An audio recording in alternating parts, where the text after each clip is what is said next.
السلام علیکم ورحمۃ اللہ وبرکاتہ۔ اعوذ باللہ من الشیطان الرجیم، بسم اللہ الرحمن الرحیم۔ سورہ آل عمران پہ ہمارا اسٹڈی سرکل جاری ہے اور آج انشاءاللہ اس کی 5ویں نشست ہے۔ اس میں ہم آیت نمبر 33 یعنی 33 سے لے کر آیت نمبر 51 یعنی 51 تک جو ہے وہ انشاءاللہ اس کی تلاوت کریں گے، ترجمہ کریں گے اور انشاءاللہ اس پر تبادلہ خیال کا آغاز کریں گے۔ اور اگر آج یہ ہمارا جو ہے سیگمنٹ یہ مکمل نہیں ہوا تو پھر انشاءاللہ اس کو کنٹینیو کریں گے۔ آج اگر مکمل ہو گیا تو کل انشاءاللہ نئے سیگمنٹ پہ انشاءاللہ جائیں گے۔ میں سجاد بھائی سے درخواست کروں گا کہ آپ تلاوت سے آغاز فرمائیں۔ جی، اعوذ باللہ من الشیطان الرجیم، بسم اللہ الرحمن الرحیم۔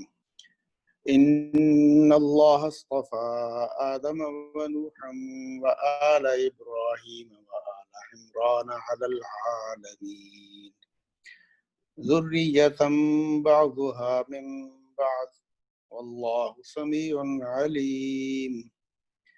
إذ قالت امرأة عمران رب إني نذرت لك ما في بطني محررا فتقبل مني إنك أنت السميع العليم۔ فلما وضعتها قالت رب إني وضعتها أنثى والله أعلم بما وضعت وليس الذكر كالأنثى وإني سميتها مريم وإني أعيذها بك وذريتها من الشيطان الرجيم فتقبلها ربها بقبول حسن وأنبتها نباتا حسنا وكفلها زكريا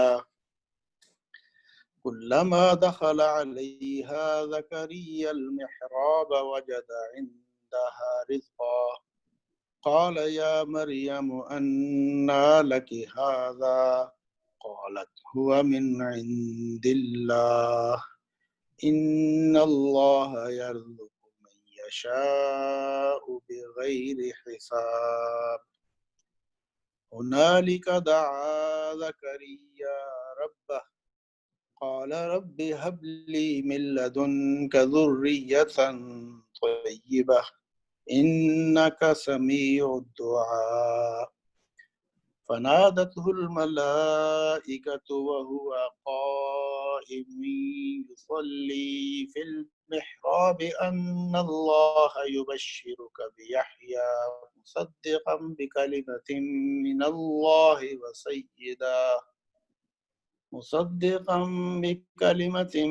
الله وسيدا وحسورا ونبيا من الصالحين قال رب أنى يكون لي غلام وقد بلغني الكبر وامرأتي عاقر قال كذلك الله يفعل ما يشاء قال رب اجعل لي آية قال آيتك ألا تكلم الناس 3 أيام إلا رمزا واذكر ربك كثيرا وسبح بالعشي والإبكار وإذ قالت الملائكة يا مريم إن الله اصطفاك وطهرك واصطفاك على نساء العالمين يا مريم اقنتي لربك واسجدي واركعي مع الراكعين ذلك من أنباء الغيب نوحيه إليك وما كنت لديهم إذ يلقون أقلامهم أيهم يكفل مريم وما كنت لديهم إذ يختصمون إذ قالت الملائكة يا مريم إن الله يبشرك بكلمة منه اسمه المسيح عيسى ابن مريم وجيها في الدنيا والآخرة ومن المقربين ويكلم الناس في المهد وكهلا ومن الصالحين قالت رب أنى يكون لي ولد ولم يمسسني بشر قال كذلك الله يخلق ما يشاء إذا قضى أمرا فإنما يقول له كن فيكون ويعلمه الكتاب والحكمة والتوراة والإنجيل ورسولا إلى بني إسرائيل أني قد جئتكم بآية من ربكم أني أخلق لكم من الطين كهيئة الطير فأنفخ فيه فيكون طيرا بإذن الله وأبرئ الأكمه والأبرص وأحيي الموتى بإذن الله وأنبئكم بما تأكلون وما تدخرون في بيوتكم إن في ذلك لآيات لكم إن كنتم مؤمنين ومصدقا لما بين يدي من التوراة ولأحل لكم بعض الذي حرم عليكم ولأحل لكم بعض الذي حرم عليكم وجئتكم بآية من ربكم فاتقوا الله وأطيعون إن الله ربي وربكم فاعبدوه هذا صراط مستقيم صدق الله العظيم جزاک اللہ خیر. جی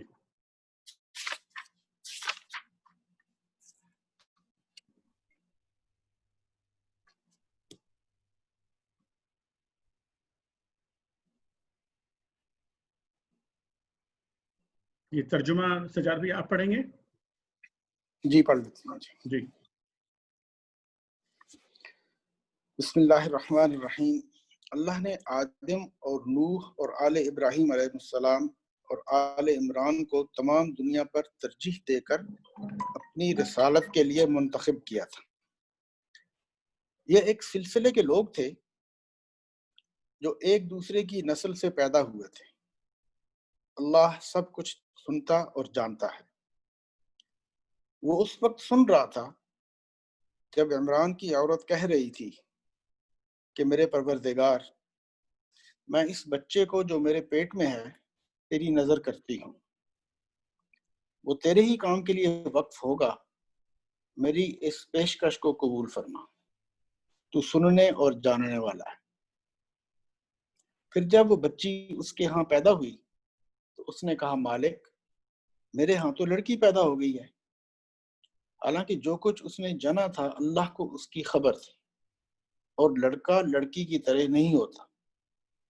خیر میں نے اس کا نام مریم رکھ دیا ہے، اور میں اسے اور اس کی آئندہ نسل کو شیطان مردود کے فتنے سے تیری پناہ میں دیتی.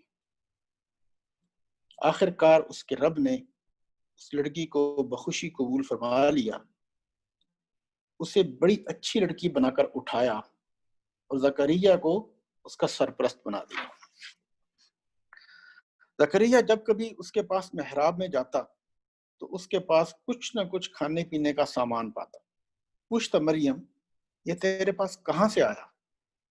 وہ جواب دیتی، من عند اللہ، اللہ کے پاس سے.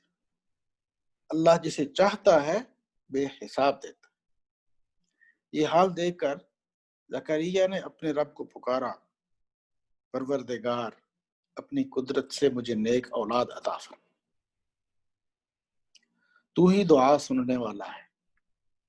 جواب میں فرشتوں نے آواز دی جبکہ وہ محراب میں کھڑا نماز پڑھ رہا تھا، کہ اللہ تجھے یحییٰ کی خوشخبری دیتا ہے، وہ اللہ کی طرف سے ایک فرمان کی تصدیق کرنے والا بن کر آئے گا، اس میں سرداری و بزرگی کی شان ہوگی، کمال درجہ کا ضابط ہوگا، نبوت سے سرفراز ہوگا اور صالحین میں شمار کیا جائے گا۔ زکریا نے کہا پروردگار، بھلا میرے ہاں لڑکا کہاں سے ہوگا؟ میں تو بہت بوڑھا ہو چکا ہوں اور میری بیوی بانجھ ہے۔ جواب ملا ایسا ہی ہوگا، اللہ جو چاہتا ہے کرتا ہے۔ عرض کیا مالک، پھر کوئی نشانی میرے لیے مقرر فرما دے۔ کہا نشانی یہ ہے کہ تم 3 دن تک لوگوں سے اشارہ کے سوا کوئی بات چیت نہ کر سکو۔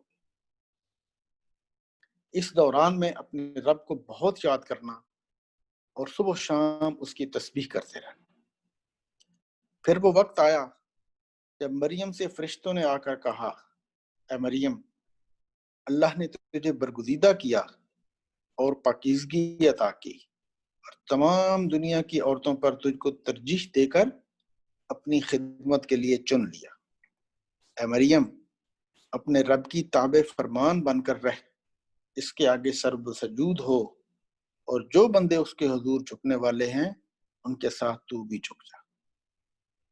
اے محمد صلی اللہ علیہ وسلم، یہ غیب کی خبریں ہیں جو ہم تم کو وحی کے ذریعے سے بتا رہے ہیں، ورنہ تم اس وقت وہاں موجود نہ تھے جب ہیکل کے خادم یہ فیصلہ کرنے کے لیے کہ مریم کا سرپرست کون ہو اپنے اپنے قلم پھینک رہے تھے، اور نہ تم اس وقت حاضر تھے جب ان کے درمیان جھگڑا برپا تھا۔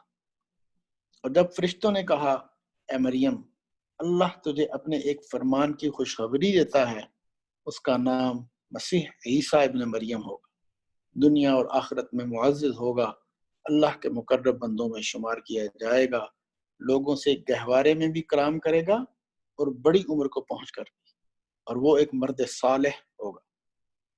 یہ سن کر مریم بولی، پروردگار، میرے ہاں بچہ کہاں سے ہوگا؟ مجھے تو کسی شخص نے ہاتھ تک نہیں لگایا۔ جواب ملا ایسا ہی ہوگا، اللہ جو چاہتا ہے پیدا کرتا ہے، اور جب کسی کام کے کرنے کا فیصلہ فرماتا ہے تو بس کہتا ہے کہ ہو جا، اور وہ ہو جاتا ہے۔ فرشتوں نے پھر اپنے سلسلہ کلام میں کہا، اور اللہ اسے کتاب اور حکمت کی تعلیم دے گا، تورات اور انجیل کا علم سکھائے گا، اور بنی اسرائیل کی طرف اپنا رسول مقرر کرے گا۔ اور جب وہ بحیثیت رسول بنی اسرائیل کے پاس آیا تو اس نے کہا، میں تمہارے رب کی طرف سے تمہارے پاس نشانی لے کر آیا ہوں۔ میں تمہارے سامنے مٹی سے پرندے کی صورت کا ایک مجسمہ بناتا ہوں اور اس میں پھونک مارتا ہوں، وہ اللہ کے حکم سے پرندہ بن جاتا ہے۔ میں اللہ کے حکم سے مادہ زاد اندھے اور کوڑی کو اچھا کرتا ہوں اور مردے کو زندہ کرتا ہوں۔ میں تمہیں بتاتا ہوں کہ تم کیا کھاتے ہو اور کیا اپنے گھروں میں ذخیرہ کر کے رکھتے ہو۔ اس میں تمہارے لیے کافی نشانی ہے اگر تم ایمان لانے والے۔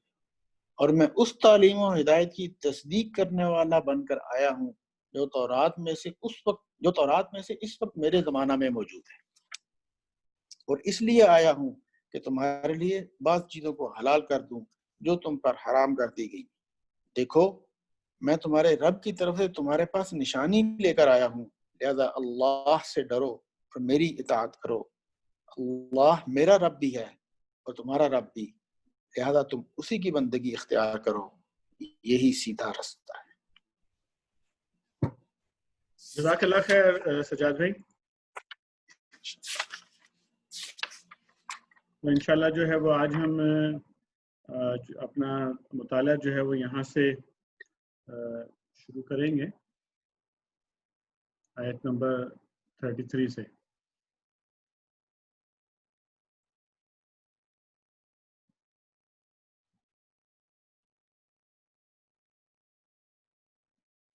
اور میری درخواست ہوگی رفیق بھائی سے کہ آپ یہاں سے آغاز فرمائیے۔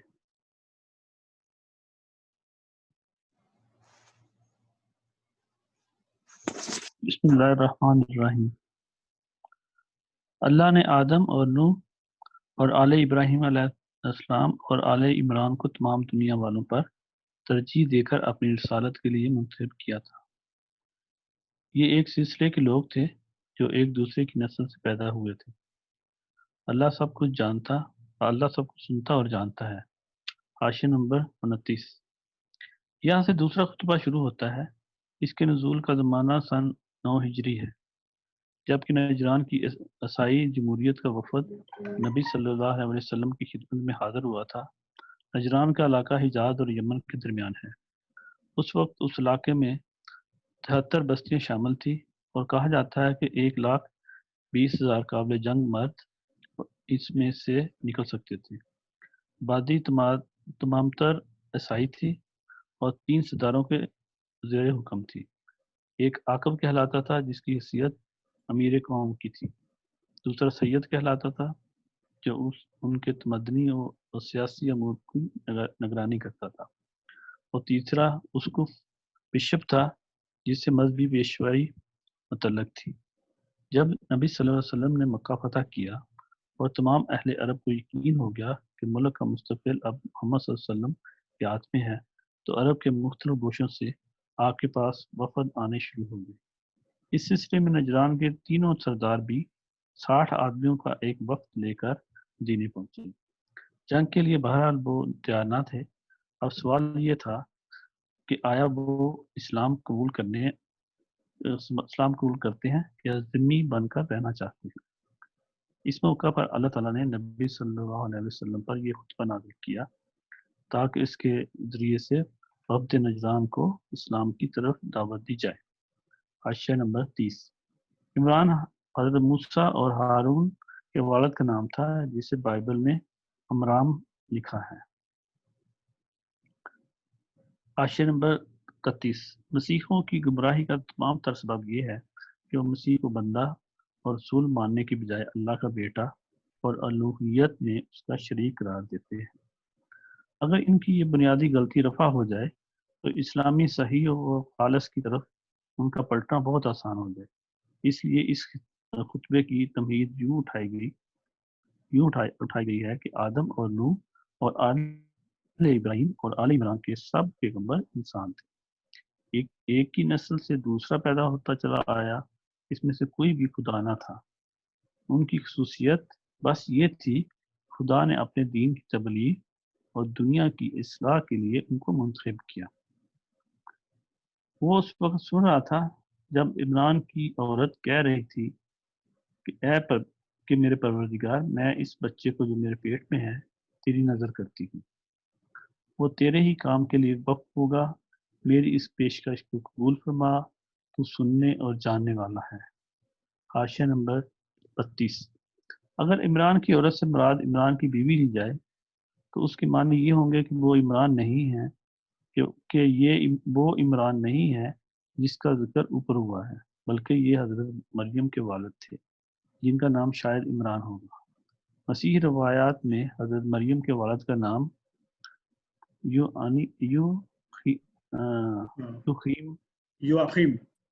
یواقیم لکھا ہے، اور اگر مریم کی عورت سے مراد آل عمران کی عورت لی جائے تو اس کے معنی یہ ہوں گے کہ حضرت مریم کی والدہ اس قبیلے سے تعلق رکھتی تھی، لیکن ہمارے پاس کوئی ایسا ذریعہ معلومات نہیں ہے جسے ہم قطعی طور پر ان دونوں معنی میں سے کسی ایک کو ترجیح دے سکیں، کیونکہ تاریخ میں اس کا کوئی ذکر نہیں ہے کہ حضرت مریم کے والد کون تھے اور ان کی والدہ کس قبیلے کی تھی۔ البتہ اگر یہ روایت صحیح مانی جائے کہ حضرت یحییٰ کی والدہ اور حضرت مریم کی والدہ آپس میں رشتے میں بہن تھی، تو پھر عمران کی عورت کے معنی قبیلہ عمران کی عورت ہی درست ہوں گی، کیونکہ انجیل لوکا میں ہم کو یہ تصریح ملتی ہے کہ حضرت یحییٰ کی والدہ حضرت ہارون کی اولاد میں سے تھی۔ حاشیہ نمبر 33۔ یعنی تو اپنے بندوں کی دعائیں سنتا ہے اور ان کی نیتوں کے حال سے واقف ہے۔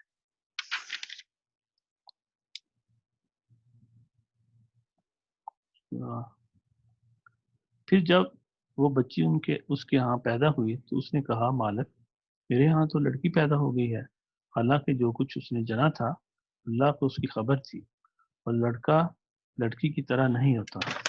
حاشیہ نمبر 34۔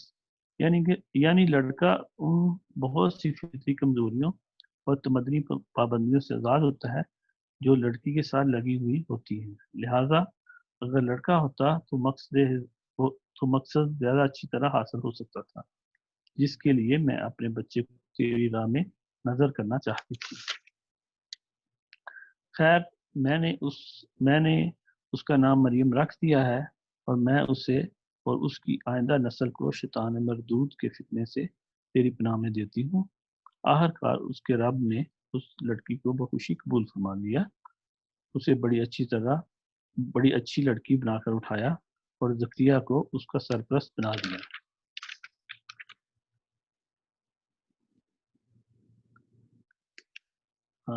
حاشیہ نمبر 35۔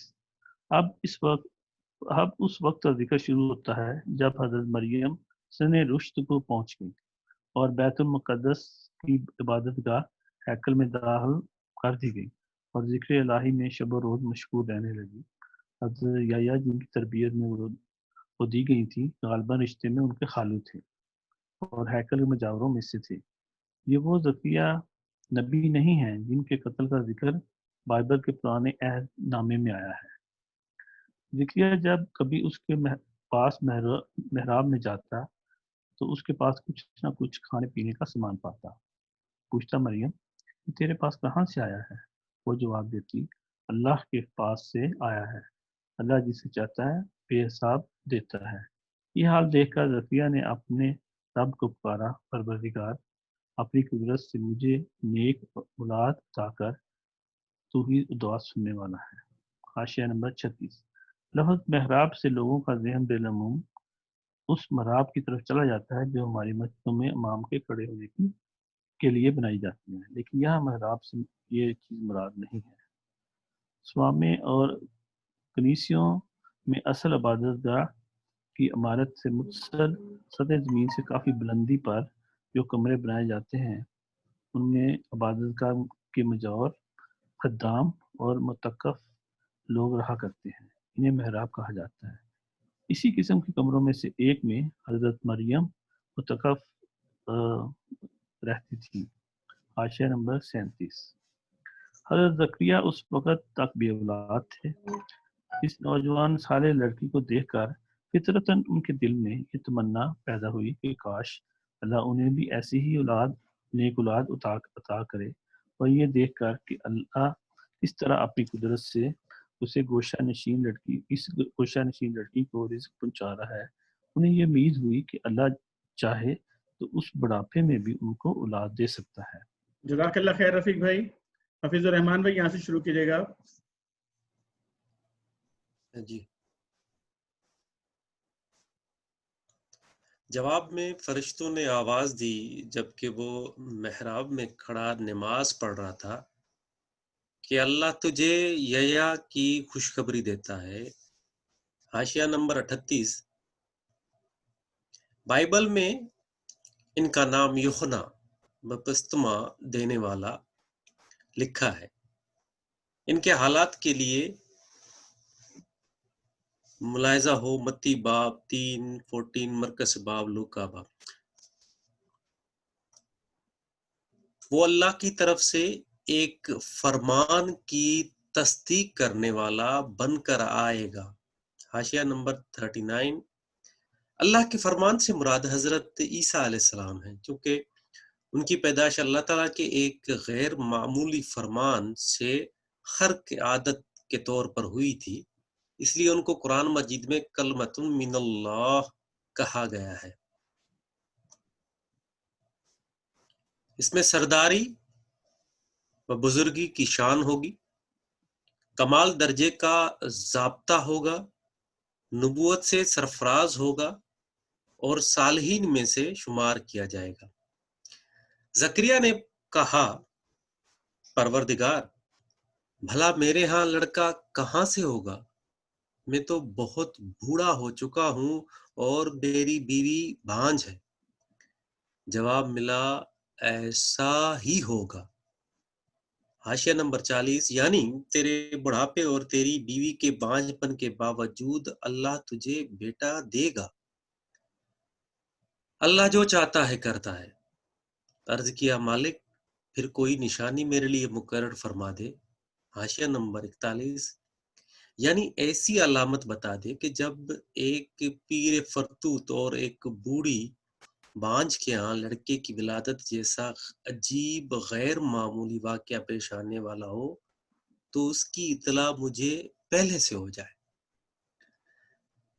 کہا نشانی یہ ہے کہ تم 3 دن تک لوگوں سے اشارے کے سوا کوئی بات چیت نہ کرو گے، یعنی نہ کر سکو گے۔ اس دوران میں اپنے رب کو بہت یاد کرنا اور صبح و شام اس کی تسبیح کرتے رہنا۔ حاشیہ نمبر 42، اس تقریر کا اصل مقصد عیسائیوں پر ان کے اس عقیدے کی غلطی واضح کرنا ہے کہ وہ مسیح علیہ السلام کو خدا کا بیٹا اور الہ سمجھتے ہیں۔ تمہید میں حضرت یحییٰ علیہ السلام کا ذکر اس وجہ سے فرمایا گیا ہے کہ جس طرح مسیح علیہ السلام کی ولادت معجزانہ طریقے سے ہوئی تھی، اسی طرح ان سے 6 ہی مہینے پہلے اسی خاندان میں حضرت یحییٰ کی پیدائش بھی ایک دوسری طرح کے معجزے سے ہو چکی تھی۔ اس سے اللہ تعالیٰ عیسائیوں کو یہ سمجھانا چاہتا ہے کہ اگر یحییٰ علیہ السلام کو ان کی اعجازی ولادت نے الہ نہیں بنایا تو مسیح محض اپنی غیر معمولی پیدائش کے بل پر الہ کیسے ہو سکتا ہے؟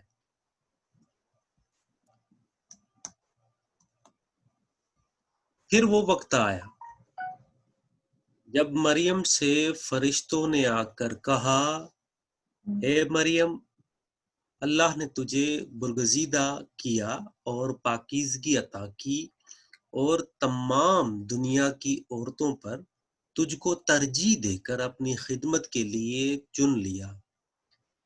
اے مریم، اپنے رب کی تابع فرمان بن کر رہ، اس کے آگے سر بسجود ہو، اور جو بندے اس کے حضور جھکنے والے ہیں ان کے ساتھ تو بھی جھک جا۔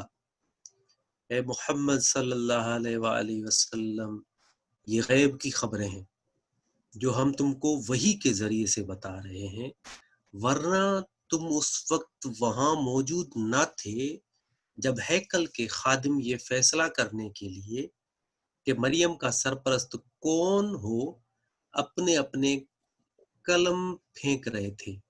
حاشیہ نمبر 43، یعنی قرآن اندازی کر رہے تھے۔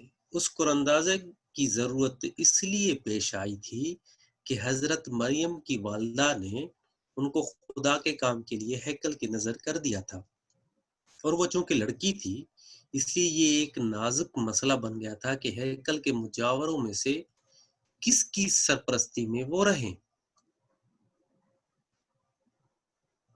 اور نہ تم اس وقت حاضر تھے جب ان کے درمیان جھگڑا برپا تھا۔ اور جب فرشتوں نے کہا، اے مریم، اللہ تجھے اپنے ایک فرمان کی خوشخبری دیتا ہے، اس کا نام مسیح عیسیٰ ابن مریم ہوگا، دنیا اور آخرت میں معزز ہوگا، اللہ کے مقرب بندوں میں شمار کیا جائے گا، لوگوں سے گہوارے میں بھی کلام کرے گا اور بڑی عمر کو پہنچ کر بھی، اور وہ ایک مرد صالح ہوگا۔ یہ سن کر مریم بولی، پروردگار، میرے ہاں بچہ کہاں سے ہوگا؟ مجھے تو کسی شخص نے ہاتھ تک نہیں لگایا۔ جواب ملا، ایسا ہی ہوگا۔ حاشیہ نمبر 44، یعنی اس کے باوجود اس کے کہ کسی مرد نے تجھے ہاتھ نہیں لگایا تیرے ہاں بچہ پیدا ہوگا، یعنی لفظ کذالک، ایسا ہی ہوگا، حضرت زکریا کے جواب میں بھی کہا گیا تھا۔ اس کا جو مفہوم وہاں ہے وہی یہاں بھی ہونا چاہیے۔ نیز بعد کا فقرہ بلکہ پچھلا اور اگلا سارا بیان اسی معنی کی تائید کرتا ہے کہ حضرت مریم کو صنفی مواصلت کے بغیر بچہ پیدا ہونے کی بشارت دی گئی تھی، اور فی الواقع اسی صورت سے حضرت عیسیٰ کی پیدائش ہوئی۔ ورنہ اگر بات یہی تھی کہ حضرت مریم کے ہاں اسی معروف فطری طریقے سے بچہ پیدا ہونے والا تھا جس طرح دنیا میں عورتوں کے ہاں ہوا کرتا ہے، اور اگر حضرت عیسیٰ کی پیدائش فی الواقع اسی طرح ہوئی ہوتی تو یہ سارا بیان قطعی محمل ٹھہرتا، اور جو چوتھے رکوع سے چھٹے رکوع تک چلا جا رہا ہے، اور وہ تمام بیانات بھی بیابانی قرار پاتے جو ولادت مسیح کے باب میں قرآن کے دوسرے مقامات پر ہمیں ملتے ہیں۔ عیسائیوں نے حضرت عیسیٰ کو اللہ اور ابن اللہ اسی وجہ سے سمجھا تھا کہ ان کی پیدائش غیر فطری طور پر بغیر باپ کے ہوئی تھی، اور یہودیوں نے حضرت مریم پر الزام بھی اسی وجہ سے لگایا کہ سب کے سامنے یہ واقعہ پیش آیا تھا کہ ایک لڑکی غیر شادی شدہ تھی اور اس کے ہاں بچہ پیدا ہوا۔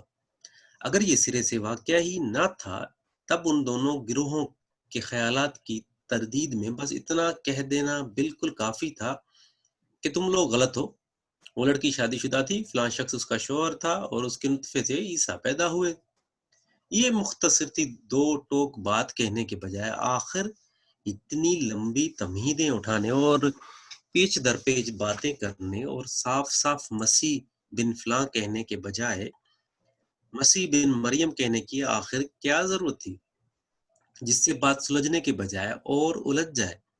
بس جو لوگ قرآن کو کلام اللہ مانتے ہیں اور پھر مسیح علیہ السلام کے متعلق یہ بھی ثابت کرنے کی کوشش کرتے ہیں کہ ان کی ولادت حسب معمول باپ اور ماں کے اتصال سے ہوئی تھی، وہ دراصل یہ کرتے ہیں کہ اللہ تعالیٰ اظہار معافی ضمیر اور بیان مدعا کی اتنی قدرت بھی نہیں رکھتا جتنی خود یہ حضرات رکھتے ہیں، معاذ اللہ۔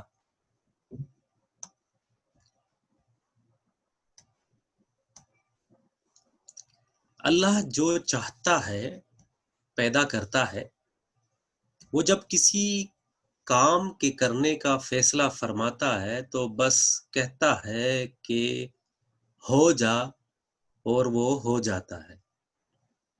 فرشتوں نے بھی پھر اپنے سلسلہ کلام میں کہا، اور اللہ اسے کتاب اور حکمت کی تعلیم دے گا، تورات اور انجیل کا علم سکھائے گا، اور بنی اسرائیل کی طرف اپنا رسول مقرر کرے گا۔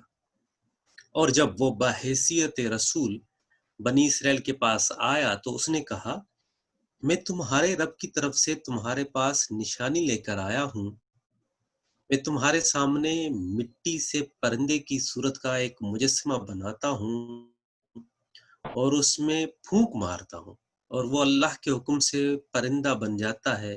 میں اللہ کے حکم سے مادرزاد اندھے اور کوڑھی کو اچھا کرتا ہوں اور مردے کو زندہ کرتا ہوں۔ میں تمہیں بتاتا ہوں کہ تم کیا کھاتے ہو اور کیا اپنے گھروں میں ذخیرہ کر کے رکھتے ہو۔ اس میں تمہارے لیے کافی نشانی ہے اگر تم ایمان لانے والے ہو۔ حاشیہ نمبر 45، یعنی یہ علامات تم کو اس امر کا اطمینان دلانے کے لیے کافی ہیں کہ میں اس خدا کا بھیجا ہوا ہوں جو کائنات کا خالق اور حاکم ذل اقتدار ہے، بشرطے کہ تم حق کو ماننے کے لیے تیار ہو، ہٹ درم نہ ہو۔ جزاک اللہ خیر حفیظ الرحمان بھائی۔ رضا بھائی آپ آگے پڑھیں گے انشاءاللہ۔ جی، بسم اللہ الرحمن الرحیم۔ اور میں اس تعلیم و ہدایت کی تصدیق کرنے والا بن کر آیا ہوں اور میں اس تعلیم و ہدایت کی تصدیق کرنے والا بن کر آیا ہوں جو تورات میں سے اس وقت میرے زمانے میں موجود ہے۔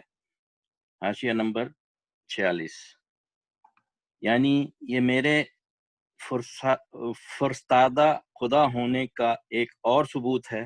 اگر میں اس کی طرف سے بھیجا ہوا نہ ہوتا بلکہ جھوٹا مدعی ہوتا تو خود ایک مستقل مذہب کی بنا ڈالتا اور اپنے ان کمالات کے زور پر تمہیں سابق دین سے ہٹا کر اپنے ایجاد کردہ دین کی طرف لانے کی کوشش کرتا۔ لیکن میں تو اسی اصل دین کو مانتا ہوں اور اسی تعلیم کو صحیح قرار دے رہا ہوں جو خدا کی طرف سے اس کے پیغمبر مجھ سے پہلے لائے تھے۔ یہ بات کہ مسیح علیہ السلام وہی دین لے کر آئے تھے جو موسیٰ علیہ السلام اور دوسرے انبیاء نے پیش کیا تھا، رائج الوقت اناجیل میں بھی واضح طور پر ہمیں ملتی ہے۔ مثلاً متی کی روایت کے مطابق پہاڑی کے وعظ میں مسیح علیہ السلام صاف فرماتے ہیں، یہ نہ سمجھو کہ میں توریت یا نبیوں کی کتابوں کو منسوخ کرنے آیا ہوں، منسوخ کرنے نہیں بلکہ پورا کرنے آیا ہوں۔ ایک یہودی عالم نے حضرت مسیح سے یہ پوچھا کہ احکام دین میں اولین حکم کون سا ہے؟ جواب میں آپ نے فرمایا، خداوند اپنے خدا سے اپنے سارے دل اور اپنی ساری جان اور اپنی ساری عقل سے محبت رکھ۔ بڑا اور پہلا حکم یہی ہے، اور دوسرا اس کے مانند یہ ہے کہ اپنے پڑوسی سے اپنے برابر محبت رکھ۔ انہی دو حکموں پر تمام توریت اور انبیاء کے صحیفوں کا مدار ہے۔ پھر حضرت مسیح اپنے شاگردوں سے فرماتے ہیں، فقیہ اور فریسی موسیٰ کی گدی پر بیٹھے ہیں، جو کچھ وہ تمہیں بتائیں وہ سب کرو اور مانو، مگر ان کے سے کام نہ کرو کیونکہ وہ کہتے ہیں اور کرتے نہیں۔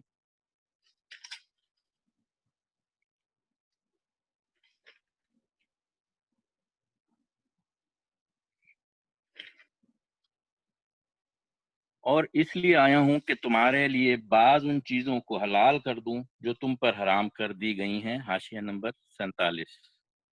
یعنی تمہارے جہلا کی توہمات، تمہارے فقیہوں کی قانونی موشگافیوں، تمہارے رہبانیت پسند لوگوں کی تشددات اور غیر مسلم قوموں کا غلبہ و تسلط کی بدولت تمہارے ہاں اصل شریعت الہی پر جن قیود کا اضافہ ہو گیا ہے، میں ان کو منسوخ کروں گا اور تمہارے لیے وہی چیزیں حلال و حرام قرار دوں گا جنہیں اللہ نے حلال یا حرام کیا ہے۔ دیکھو میں تمہارے رب کی طرف سے تمہارے پاس نشانی لے کر آیا ہوں، لہٰذا اللہ سے ڈرو اور میری اطاعت کرو۔ اللہ میرا رب بھی ہے اور تمہارا رب بھی، لہٰذا تم اسی کی بندگی اختیار کرو، یہی سیدھا راستہ ہے۔ حاشیہ نمبر 48۔ اس سے معلوم ہوا کہ تمام انبیاء علیہ السلام کی طرح حضرت عیسیٰ علیہ السلام کی دعوت کے بھی بنیادی نکات یہی تین تھے۔ نمبر ایک یہ کہ اقتدار اعلیٰ جس کے مقابلے میں بندگی کا رویہ اختیار کیا جاتا ہے اور جس کی اطاعت پر اخلاق و تمدن کا پورا نظام قائم ہوتا ہے، صرف اللہ کے لیے مختص تسلیم کیا جائے۔ نمبر دو دوسرے یہ ہے کہ اس مقتدر اعلیٰ کے نمائندے کی حیثیت سے نبی کے حکم کی اطاعت کی جائے۔ تیسرے یہ کہ انسانی زندگی کو حلت و حرمت اور جواز و عدم و جواز کی پابندیوں سے جکڑنے والا قانون و ضابطہ صرف اللہ کا ہو، دوسروں کے عائد کردہ قوانین منسوخ کر دیے جائیں۔ بس در حقیقت حضرت عیسیٰ اور حضرت موسیٰ اور حضرت محمد صلی اللہ علیہ وسلم اور دوسرے انبیاء کے مشن میں یکسرمو فرق نہیں ہے۔ جن لوگوں نے مختلف پیغمبروں کے مختلف مشن قرار دیے ہیں اور ان کے درمیان مقصد و نوعیت کے اعتبار سے فرق کیا ہے، انہوں نے سخت غلطی کی ہے۔ مالک الملک کی طرف سے اس کی رعیت کی طرف جو شخص بھی مامور ہو کر آئے گا، اس کے آنے کا مقصد اس کے سوا اور کچھ نہیں ہو سکتا، کچھ ہو ہی نہیں سکتا۔ مالک الملک کی طرف سے اس کی رعیت کی طرف جو شخص بھی مامور ہو کر آئے گا، اس کے آنے کا مقصد اس کے سوا اور کچھ ہو سکتا ہی نہیں کہ وہ رعایا کو نافرمانی اور خود مختاری سے روکے اور شرک سے، یعنی اس بات سے کہ وہ اقتدار اعلیٰ میں کسی حیثیت سے دوسروں کو مالک الملک کے ساتھ شریک ٹھہرائیں اور اپنی وفاداریوں اور عبادت گزاریوں کو ان میں منقسم کریں، منع کرے اور اصل مالک کی خالص بندگی و اطاعت اور پرستاری و وفاداری کی طرف دعوت دے۔ افسوس ہے کہ موجودہ اناجیل میں مسیح علیہ السلام کے مشن کو اس وضاحت کے ساتھ بیان نہیں کیا گیا جس طرح اوپر قرآن میں پیش کیا گیا ہے، تاہم منتشر طور پر اشارات کی شکل میں وہ تینوں بنیادی نکات ہمیں ان کے اندر ملتے ہیں جو اوپر بیان ہوئے ہیں۔ مثلاً یہ بات کہ مسیح صرف اللہ کی بندگی کے قائل تھے، ان کے اس ارشاد سے صاف ظاہر ہوتی ہے، تو خداوند اپنے خدا کو سجدہ کر اور صرف اسی کی عبادت کر، متی کا نمبر 10.4۔ اور صرف یہی نہیں کہ وہ اس کے قائل تھے، بلکہ اس کی ساری کوششوں کا مقصود یہ تھا کہ زمین پر خدا کے امر شرعی کی اسی طرح اطاعت ہو جس طرح آسمان پر اس کے امر تکوینی کی اطاعت ہو رہی ہے۔ تیری بادشاہی آئے، تیری مرضی جیسی آسمان پر پوری ہوتی ہے زمین پر بھی ہو۔ پھر یہ بات کہ مسیح علیہ السلام اپنے آپ کو نبی اور آسمانی بادشاہت کے نمائندے کی حیثیت سے پیش کرتے تھے اور اسی حیثیت سے لوگوں کو اپنی اطاعت کی طرف دعوت دیتے تھے، ان کے متعدد اقوال سے معلوم ہوتی ہے۔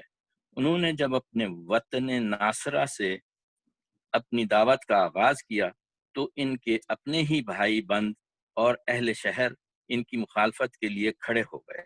اس پر متی، مرقس اور لوقا تینوں کی متفقہ روایات ہیں کہ انہوں نے فرمایا نبی اپنے وطن میں مقبول نہیں ہوتا، اور جب یروشلم میں ان کے قتل کی سازشیں ہونے لگیں اور لوگوں نے ان کو مشورہ دیا کہ آپ کہیں اور چلے جائیں تو انہوں نے جواب دیا ممکن نہیں کہ نبی یروشلم سے باہر ہلاک ہو۔ لوقا کی آخری مرتبہ جب وہ یروشلم میں داخل ہو رہے تھے تو ان کے شاگردوں نے بلند آواز سے کہنا شروع کیا، مبارک ہے وہ بادشاہ جو خداوند کے نام سے آتا ہے۔ اس پر یہودی علماء ناراض ہوئے۔ انہوں نے حضرت مسیح سے کہا کہ آپ اپنے شاگردوں کو چپ کریں۔ اس پر آپ نے فرمایا اگر یہ چپ رہیں گے تو پتھر پکار اٹھیں گے۔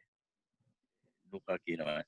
ایک اور موقع پر آپ نے فرمایا اے محنت اٹھانے والوں اور بوجھ سے دبے ہوئے لوگوں، سب میرے پاس آؤ، میں تم کو آرام دوں گا۔ میرا جوا اپنے اوپر اٹھا لو، میرا جوا ملائم ہے اور میرا بوجھ ہلکا۔ پھر یہ بات کہ مسیح علیہ السلام انسانی ساخت کے قوانین کی بجائے خدائی قانون کی اطاعت کرانا چاہتے تھے، متی اور مرقس کی اس روایت سے صاف طور پر مترشح ہوتی ہے، جس کا خلاصہ یہ ہے کہ یہودی علماء نے اعتراض کیا کہ آپ کے شاگرد بزرگوں کی روایات کے خلاف ہاتھ دھوئے بغیر کھانا کیوں کھا لیتے ہیں۔ اس پر حضرت مسیح نے فرمایا تم ریاکاروں کی حالت وہی ہے جس پر یسیع نبی کی زبان سے یہ طعنہ دیا گیا ہے کہ یہ امت زبان سے تو میری تعظیم کرتی ہے مگر ان کے دل مجھ سے دور ہیں، کیونکہ یہ انسانی احکام کی تعلیم دیتے ہیں۔ تم لوگ خدا کے حکم کو تو باطل کرتے ہو اور اپنے گھڑے ہوئے قوانین کو برقرار رکھتے ہو۔ خدا نے تورات میں حکم دیا تھا کہ ماں باپ کی عزت کرو اور جو کوئی ماں باپ کو برا کہے وہ جان سے مارا جائے، مگر تم کہتے ہو کہ جو شخص اپنی ماں یا باپ سے یہ کہہ دے کہ میری جو خدمات تمہارے کام آ سکتی تھیں انہیں میں خدا کی نظر کر چکا ہوں، اس کے لیے بالکل جائز ہے کہ پھر ماں یا باپ کی کوئی خدمت نہ کرے۔ جزاک اللہ خیر جی رضا بھائی، جزاک اللہ خیر، ماشاءاللہ۔ یہ آج ہم نے جو ہے تقریباً 19 آیات کی تلاوت، ترجمہ اور تشریح پڑھی ہے، آیت نمبر 33 سے لے کر 51 تک۔ تو انشاءاللہ اب اس کو فورم کو اوپن کریں گے اس کے انڈرسٹینڈنگ کے لیے۔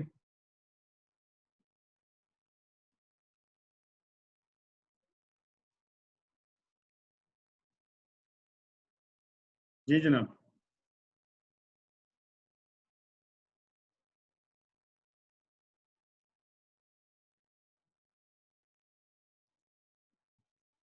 کوئی بھی بھائی اس کو اب جو آج ہم نے پڑھا ہے اس کو اپنے الفاظ میں بیان کرنا چاہیں، کوئی سوال، کوئی نقطہ؟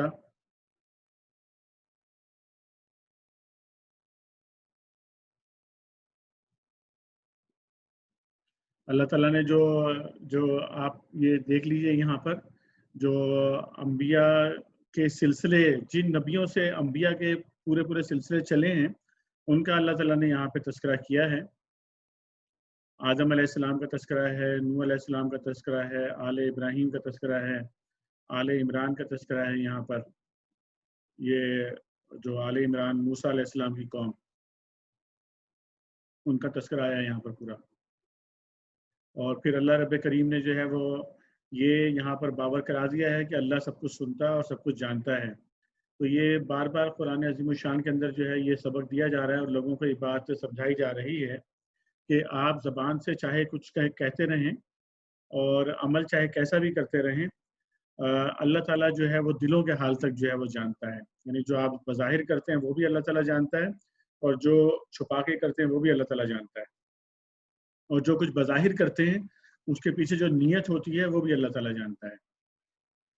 تو یہ ایک بڑا اہم سبق ہے جو بار بار پورے قرآن کے اندر دہرایا جاتا ہے، اور یہ جو آپ سمجھ لیجئے اللہ تعالیٰ کی طرف سے جو ہدایت ہے بنیادی طور پر یہ کہ انسان کے لیے، کہ انسان کو ہر وقت ہر لمحے چوکنا رہنا چاہیے کہ وہ جو کچھ بھی کرنے جا رہا ہے، کتنا ہی چھپا کے کر رہا ہو دنیا سے، وہ اللہ تعالیٰ کو معلوم ہے، یا کتنا ہی جو ہے نا وہ اس کی نیت جو ہے وہ عمل اچھا ہو، لیکن اس کے پیچھے نیت اگر اچھی نہیں ہے تو وہ بھی اللہ تعالیٰ جانتا ہے اس چیز کو، اور وہ عمل جو ہے انسان کے منہ پہ مارا جائے گا، جو کہ بدنیتی کے ساتھ یا جو ہے اخلاصی نیت کے ساتھ نہیں ہوگا۔ اس کے بعد مریم علیہ السلام کی والدہ کا جو ہے وہ یہاں پر تذکرہ ہے، اور مریم علیہ السلام کا پورا جو ہے واقعہ یہاں پر بیان کیا ہے۔ اس پر کوئی بھائی جو ہے وہ بات کرنا چاہیں، کیونکہ زیادہ تر جو آج ہم نے پڑھا ہے وہ یہی جو واقعہ ہے جو حضرت مریم علیہ السلام کی جو پیدائش کا، اور اس کے بعد ان کی پرورش کا، اور پھر عیسیٰ علیہ السلام کی پیدائش کا واقعہ ہے۔ اور اس کا پس منظر بھی ذہن میں رکھنا جو ہے، جو ہم نے پڑھ لیا کہ پس منظر اس کا یہ تھا کہ چونکہ عرب میں جو ہے وہ اس وقت اسلام پورے عرب میں جو پھیل چکا تھا، اور یہاں پر جو مضبوط ریاستیں موجود تھیں، اب ان کے پاس کوئی اور چارہ کار تھا نہیں کہ وہ مسلمانوں کے ساتھ جو ہے کوئی نہ کوئی جو ہے ان کے ساتھ یا تو ان کے ساتھ سرنڈر کریں، ذمہ بن کر رہیں، یا ان کے ساتھ جنگ کریں اور اس میں شکست کھائیں جنگ میں۔ تو یہ جو نجران کی ریاست تھی، جو عیسائی ریاست تھی بنیادی طور پر، وہ بہت مضبوط ریاست تھی، جس طرح ابھی ہمارے سامنے آیا ہے کہ 73 جو ہے بستیاں تھیں، اور یہ پتہ ہے آپ کو کہ پہاڑی علاقہ ہے، تو یہ جو قومیں ہوتی ہیں یہ عموماً زیادہ جنگجو قسم کی قومیں ہوتی ہیں۔ تو 1.25 لاکھ کے قریب جو ہے وہ ان کے پاس جنگی مشین ان کے پاس موجود تھی، لڑنے والے لوگ اتنی بڑی تعداد کے اندر موجود تھے، لیکن اس کے باوجود اسلام کی جو قوت تھی وہ اتنی ہو چکی تھی کہ یہ لوگ جنگ کے لیے تیار نہیں تھے، اور ان کو یہ اندازہ تھا کہ جنگ کی صورت میں جو ہے یہ شکست کھائیں گے۔ تو ان کے جتنے بھی سرکردہ لوگ تھے تو وہ 60 لوگ جمع ہو کر مدینہ منورہ پہنچے تھے نبی کریم صلی اللہ علیہ وسلم کے پاس۔ تو اللہ تعالیٰ نے جو اصل جتنی بھی تعلیمات کو انہوں نے انجیل کے اندر جو ہے وہ خلط ملط کیا ہے، چھپایا ہے، اللہ رب کریم نے یہاں پر ان چیزوں کو واضح کر کے بالکل جو ہے وہ بیان کر دیا۔ تو یہ جتنے بھی آج ہم نے جو ہے مطالعہ کیا ہے، یہ عیسائیوں کے سامنے جو ہے اس کو پیش کیا گیا تھا۔ اللہ تعالیٰ نے عیسائیوں کے سامنے جو ہے یہ فرمان رکھا، اور اس بات کو پورے جو عیسیٰ علیہ السلام کے حوالے سے جو ان لوگوں نے جو اپنے قیاسات لگائے ہوئے تھے، یا یہودیوں نے جو قیاسات لگائے ہوئے تھے، اللہ تعالیٰ نے دونوں چیزوں کو یکسر مسترد کر دیا، اور بالکل جو واضح تعلیمات تھیں وہ اللہ تعالیٰ نے پیش کی۔ میں اپنی گفتگو جاری رکھ رہا ہوں اس لیے تاکہ اگر آپ میں سے کوئی بھائی بھی بولنا چاہیں تو مجھے آپ اسٹاپ کر سکتے ہیں، اور ہینڈ ریز کر کے بھی بات کر سکتے ہیں۔ آپ کوئی بات کرنا چاہیں تو آپ جو ہے وہ بات ویسے بھی شروع کر سکتے ہیں۔ جی ساجد بھائی۔ ہمیں بھی اس میں صرف پوچھنا یہ ہے کہ حضرت عیسیٰ علیہ السلام کے دور میں جب آپ نبی تھے، تو اس وقت